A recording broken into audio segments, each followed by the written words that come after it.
Qu'est-ce qu'une société mère? On parle de société mère quand une société est actionnaire majoritaire d'une autre structure. Cela signifie qu'elle peut contrôler cette structure qui devient l'une de ses filiales. Selon son objectif, elle peut prendre part aux décisions de l'entreprise et en reprendre la gestion. Elle peut aussi ne pas intervenir et choisir d'être détachée. Pour être actionnaire majoritaire, la société doit détenir au moins 50% du capital d'une autre entité.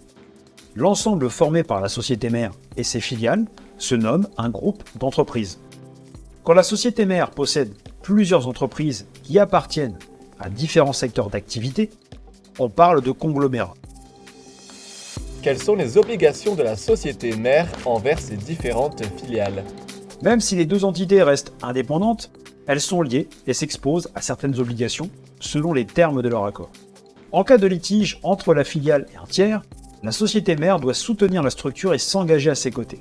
Mais cet engagement peut être limité. Dans ce cas, il peut s'avérer nécessaire de le mentionner par écrit et de fixer les limites de responsabilité qui unissent les deux parties. D'autre part, financièrement, la société mère est engagée auprès de sa filiale. Elle doit la soutenir en cas de situation économique instable et préoccupante. Ce dernier point n'est pas une obligation par définition, mais relève plutôt de l'accord tacite.